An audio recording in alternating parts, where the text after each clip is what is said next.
에베소 6장 1절에서 3절입니다. 같이 읽어보겠습니다.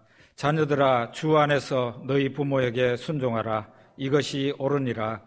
네 아버지와 어머니를 공경하라.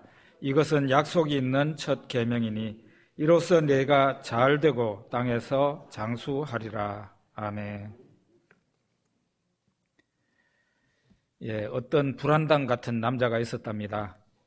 그 남자가 아내와 자녀들을 버려두고 타지로 가더니 모든 재산을 탕진하고 죽었습니다. 죽을 때 이 남자가 유언하기를 내 고향에 나를 묻어달라, 이렇게 유언을 했다고 합니다. 이 소식을 들은 자녀들이 그런 사람은 아버지가 아니다, 우리는 상관할 바가 없다, 그렇게 말을 했지만은 큰아들은 아버지의 유언을 그래도 이루어드려야 된다고 주장을 했다고 합니다. 온 가족이 반대를 하니까 큰아들은 자기 사비를 들여서 아버지의 시신을 고향으로 모셔와서 장례를 치루어 드렸다고 합니다. 장례식이 끝나고 큰아들이 이런 말을 했대요. 아버지는 30년 전에 우리를 떠나 연락 한 번 없었고 남긴 유산도 없습니다. 가족에게 큰 상처를 준 아버지지만 유언대로 모셔와서 장례를 치러드렸습니다. 성경에는 네 부모를 공경하라고 하였지 어떤 부모라고는 말하지 않았습니다. 이렇게 말을 했다고 합니다. 무슨 얘기인지 아시겠죠?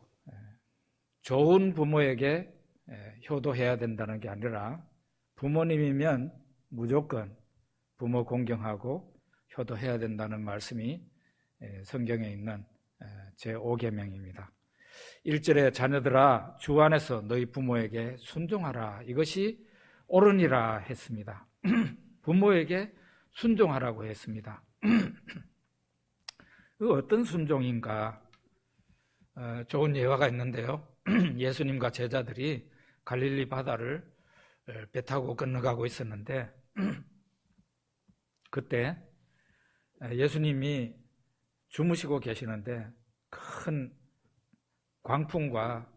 광풍이 불면서 파도가 쳐가지고 배에 물이 가득하게 되었다고 했습니다. 그때 제자들이 이 물을 퍼내고 이렇게 하다가 예수님을 깨웁니다.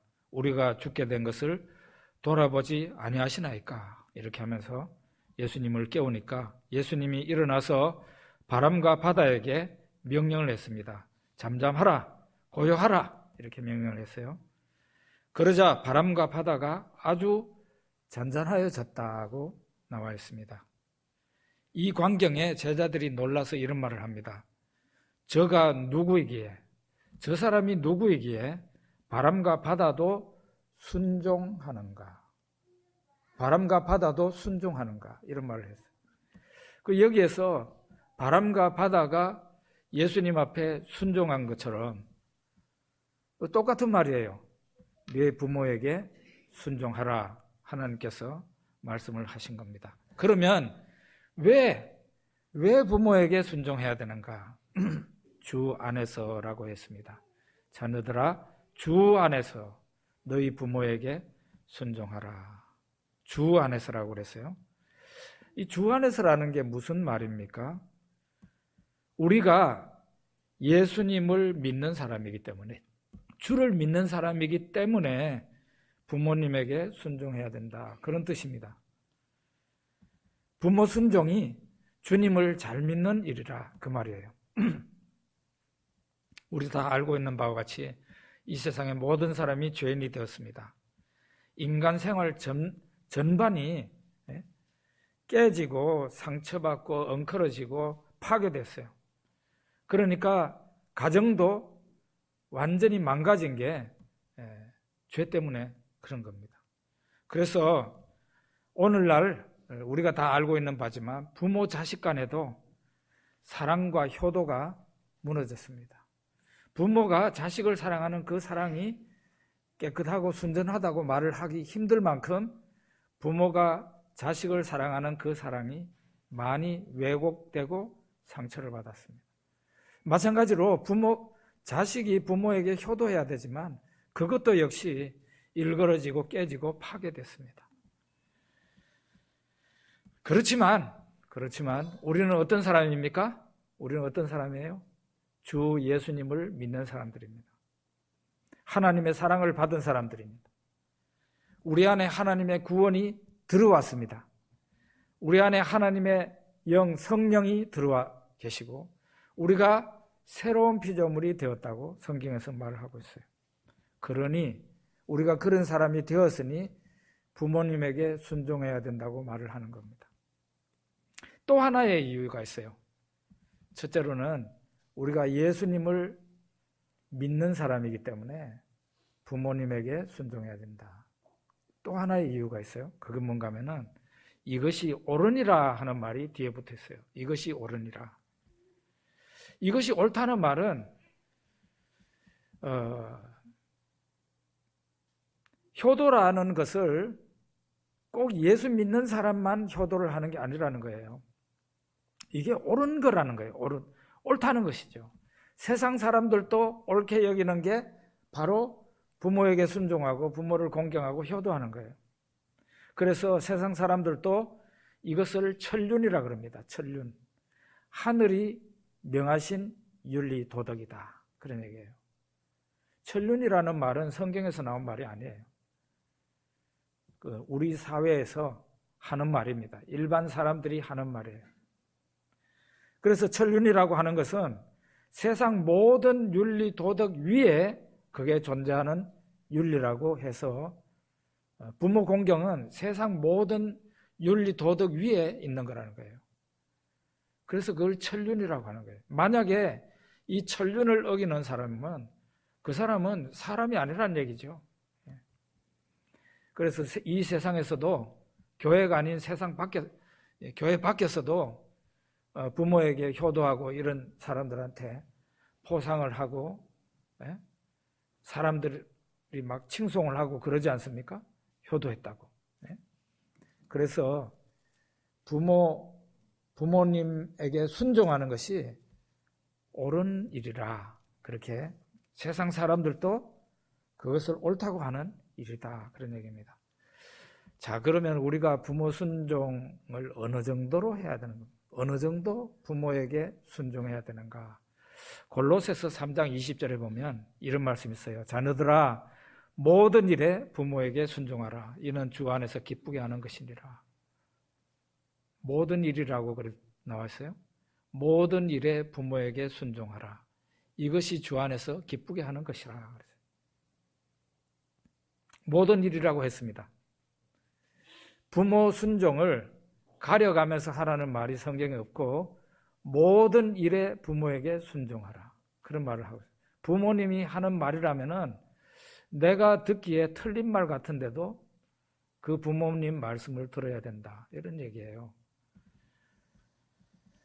우리 잘 알고 있는 산상보훈이 있습니다. 마태복음 5장에서 7장까지 말씀인데 천국의 윤리를 말하고 있어요. 천국 윤리라는 것은 예수 믿는 사람의 윤리, 일반 세상 사람들이 말하는 윤리도 아니고 유대인들의 유대교에서 말하는 윤리가 아니고 예수님이 명하시는 윤리입니다. 거기에 예수님이 뭐라고 그러는가 하면 누가 오른뺨을 치면은 왼뺨도 돌려대고 누가 너를 고발해가지고 속옷을 가지려고 하면 겉옷까지 내주고 누가 너를 강제로 오리를 가게 하면 심리까지 동행해주고 네 원수를 사랑하고 너를 핍박하는 사람을 위해서 기도하라. 예수님이 이런 말씀하셨어요. 요약하자면 사랑할 수 없는 사람을 사랑해야 되고 용서할 수 없는 사람을 용서해야 되고 순종하기 어려운 부모에게 순종해야 된다. 이것이 바로 예수님의 가르침이다. 이렇게 말을 할 수 있어요. 그렇게 하는 것이 주를 기쁘게 하는 것이다. 그렇게 말하고 예수님을 기쁘시게 해드리고 싶죠? 그러려면은 부모님에게 이렇게 모든 일에 순종해야 된다고 가르치고 있습니다. 자, 2절과 3절에 보면 내 아버지와 어머니를 공경하라. 이것은 약속이 있는 첫 계명이니 이로써 네가 잘되고 땅에서 장수하리라 그랬습니다. 에베소서 6장 1절에서는 너 부모에게 순종해라 그랬고 2절에서는 뭐라고 합니까? 네 아버지와 어머니를 공경하라 그랬습니다. 순종한다는 말과 공경한다는 말은 조금 의미상 다릅니다. 순종이라는 말은 좀 소극적인 의미예요. 부모님이 하는 말을 귀담아 듣고 그대로 한다는 의미를 가지고 있어요. 그래서 중국어 성경에는 청종이라고 그렇게 번역을 하고 있어요. 청종. 일단 잘 듣고 따라야 되는 거죠. 잘 듣고 따라야 되는 거예요. 그게 순종이에요. 그런데 이 공경이라는 말은 영어 성경에서는 전부 다 honor라고 번역을 했어요. 전부 다 그렇게 번역이 됐어요. 그 말은 뭔가 하면은 부모님을 명예롭게 하라는 뜻이에요. 부모님을 영광스럽게 하라는 그런 의미를 가지고 있어요. 그러니까 효도의 아주 적극적인 측면이에요. 이거는 부모님을 좋아하고 부모님을 존경하는 마음이 없으면 안 되는 일이에요. 그래서 이 공경이라는 말은 억지로 되지 않는 거예요. 순종이라는 것은 때로는 억지라도 그렇게 해야 되는 거죠. 그죠? 내가 기분이 별로 안 좋은데도, 내가 부모님 말에 수긍하기 힘든데도 부모 순종하라 했으니까 순종합니다. 이렇게 될 수 있지만 공경이라는 것은 부모님을 명예롭게 해드리고 부모님이 영광스럽게 되도록 하는 거니까 이게 부모님을 사랑하고 좋아하고 존경하지 않으면은 할 수 없는 게 부모 공경이에요. 노아가 홍수 후에 포도농사를 지었다는 거 아실 겁니다. 포도농사를 지으면 뭘 또 해야 돼요? 포도주를 담가야 되죠. 그래서 포도주를 담그고는 그걸 아마 장막에서 홀짝홀짝 마셨는 모양입니다. 그래서 인사불성이 될 때까지 마셨어요. 그러고는 술 마시면 어떤 일이 생기죠? 몸에 열이 나잖아요. 그러니까 자기 그 장막 안에서 옷을 훌훌 다 벗고 잠들어 있었던 모양입니다.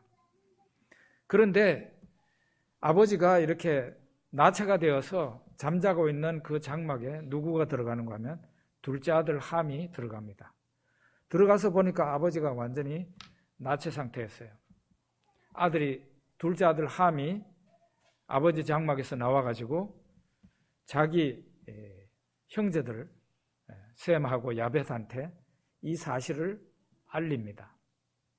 그러니까 셈과 야벳이 그 말을 듣고, 함의 말을 듣고 옷을 가져다가 이제 자기 아버지 그 부끄러운 모습을 가려주려고 아버지 장막으로 가가지고 뒷걸음질 쳐서 들어가서 아버지 가까이 들어가가지고 옷으로 가려드리고 또 뒷걸음질 쳐서 장막을 나왔다. 그렇게 나와 있어요.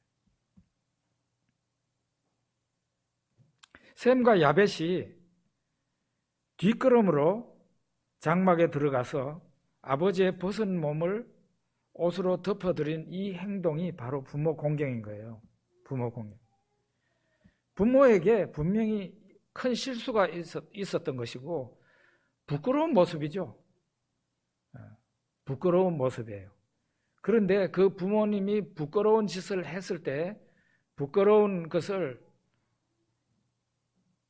바깥에 가서 말하지 않고 자기도 보면은 부모님에게 예의가 아닌 것 같아서 뒷걸음으로 들어가서 안 보려고 뒷걸음으로 들어가서 부모님의 벗은 몸을 그 아버지의 벗은 몸을 가려드렸다. 이것이 바로 부모 공경이라는 거예요. 부모 공경이 없이는 이런 행동을 하기 힘든 거죠. 그래서 셈과 야벳은 축복을 받았고 함은 저주를 받았습니다. 어떤 어머니가 자식을 생각하면서 고등어를 구웠습니다. 그리고 이제 같이 먹는데 아이에게는 고등어 살을 떼주고 자기는 고등어 대가리가 맛있다고 대가리를 먹었어요. 계속 이런 식으로 자기는 이 고등어가 나올 때마다 그렇게 한 거예요. 이런 식으로 자식을 키우면 그 자녀가 커가지고 어머니에게 밥상을 차려 드릴 때 자식이 부모를 어떤 식으로 공경하는가 하면 우리 어머니는 고등어 대가리를 좋아하시지 하고 대가리를 드리는 거예요. 뭐가 뭔지를 모르는 거예요. 그리고 자기는 살을 먹는 거예요. 이런 식으로 자식을 키우면 안 된다 그 말이죠. 어떤 여자분들이 TV에 나와가지고 막 이렇게 얘기하는 것을 제가 들었습니다. 그분 중에 한 분이 자기는 자녀를 생각하고 불고기를 했대요. 불고기를 구웠대요. 그런데 이 상을 올려놓으니까 자식은 별로 그게 먹질 않고 남편이 계속 그냥 남편 젓가락이 계속 가고 있었던 거예요. 그러니까 막 속이 상해가지고 다시 막 그만 먹고 너 좀 먹으라고 이런 식으로 했다네요. 그거를 TV에 나와서 얘기를 해요. 이런 식으로 자식을 키우면 자식이 자라서 부모 공경이 어떤지를 모릅니다. 그렇게 자란 자식이 어떻게 되겠어요? 자기 중심으로 가정이 돌아가는 줄 알아요. 자기 중심으로 이 세계가 돌아가는 줄 알아요. 그런 자식이 나중에 커가지고 결혼을 해보십시오. 에? 자기 부인을 알겠어요? 자기 아내를 알겠냐고, 알아보겠냐고. 전부 다 자기 중심으로 생각할 거 아니에요.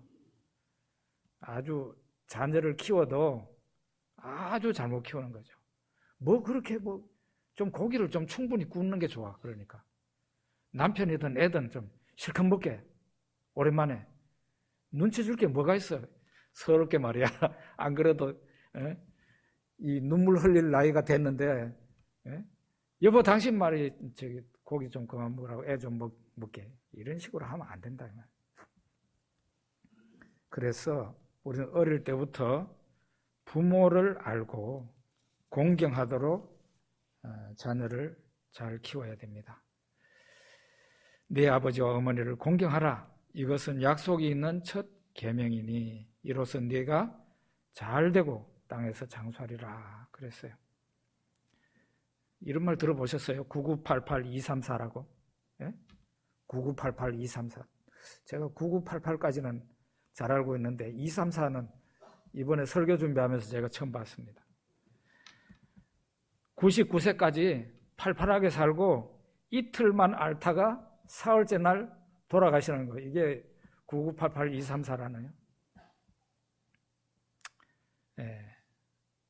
다들 이렇게 사는 것을 열망하지요. 열망하지만 우리 다 알고 있는 바와 같이 대부분의 사람은 이렇게 살지를 못합니다. 암으로 고생하고 치매로 고생하고 당뇨로 고생하고 각종 질병으로 고통을 많이 당합니다. 그리고 재산도 날리고 자식들 고생시키고 그렇게 하고 난 뒤에 세상을 떠나면은 그 떠난 분이나 자식들이나 완전히 만신창이가 되는 거죠. 그래서 요즘 기도하는 분들이 많아요. 아버지 큰 고통 없이 품위 있게 살다가 하늘나라 가게 해주십시오. 그렇게 기도드리는 사람이 많습니다. 저도 최근에는 그런 기도를 안 하지만 한참 동안 제가 기도한 것이 뭔가 하면 하나님 제가 나이가 많아서 휠체어에 앉지 않게 해주십시오. 그렇게 기도를 하고 했습니다. 그 기도를 다시 시작해야 될 것 같아요. 김영석 교수님 다 압니다. 연세대 명예교수. 지금 연세가 103세입니다. 103세인데요. 최근 뉴스를 보니까 5월 9일 날, 5월 9일, 오늘 14일이니까 며칠 전이에요. 5월 9일 날 경기대학교에서 교직원들과 학생들을 모아놓고 토크 콘서트를 했다고 그럽니다. 그 제목이 103년의 삶 무엇으로 살았는가? 그게 바로 제목이래요. 그날 강의 제목이래요. 103년의 삶 무엇으로 살았는가? 그 김영석 교수님은 장수의 비결을 3가지로 말을 해요. 첫째로는 장수하려면 욕심이 없어야 된다. 2번째로는 남을 욕하지 말아야 된다.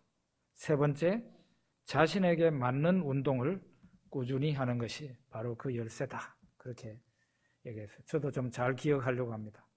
첫째가 뭐라고요? 욕심이 없어야 된다. 2번, 특별히 노욕이 없어야 된대요. 사람이 나이가 많아서 욕심 가지는 게 노욕인데 노욕이 없어야 된대. 그래야 오래 사는. 2번째로는 남욕 안 하는 게 좋다. 그 다음에 3번째로는 자신의 몸에 맞는 운동을 꾸준하게 하면은 건강하게 장수할 수 있다. 그분이 말씀하시는 지론입니다. 그분 그런 얘기를 해요. 자기 나이 60세부터 75세 때까지가 인생의 황금기였다. 그렇게 얘기를 하세요. 달걀의 노른자와 같은 인생의 황금기였다. 몇 살부터 몇 살까지? 60살부터 75살까지. 야, 그래 생각해보니까 제가 달걀의 노른자와 같은 그런 인생을 지금 살고 있는 시기더라고요. 저는 벌써 한번 해롱해롱하고 있습니다. 그리고 이분이 하는 말이 자기는 75살 이후에도 계속 정신적으로 성장했대요. 제가 여기에서 지금 다 말하기는 힘들지만 여러분 한번 찾아보십시오. 이분이 요즘도 어떤 식으로 살아가고 있는지 보면은 나이 젊은 사람도 그만큼 활동하기 힘들 정도로 지금도 집필 활동하고 있죠. 강의하고 있죠. 쉴 새 없이 이분이 돌아가고 있어요. 이야, 103살에, 만 103살에 대단하십니다. 이런 얘기를 하셨어요. 자신은 지금 만 103살이 지났지만 하늘의 부름을 받기 전까지는 계속 공부하고 강의하는 의미 있는 삶을 살 예정이다. 그런 얘기를 김영석 교수님이 했습니다. 여러분이나 저나 9988-234 하기를 바랍니다. 아멘? 그러려면 뭘 해야 돼요? 부모님 공경해야 된다. 부모 공경. 부모 공경하면 땅에서 잘 되고 장수하는 복을 하나님이 약속하셨어요. 구약에서도 약속이 돼 있고 신약에서도 약속이 돼 있어요. 부모 공경 잘하면 하나님께서 복을 많이 주십니다. 제가 최근에 참 성경을 읽다가 은혜 많이 받은 대목인데 신명기 34장에 모세가 이제 죽을 때가 됐어요. 그래서 하나님 명에 의해서 모압 땅에 그 느보산이 있습니다. 느보산 정상에 올라갔습니다. 올라가니까 하나님께서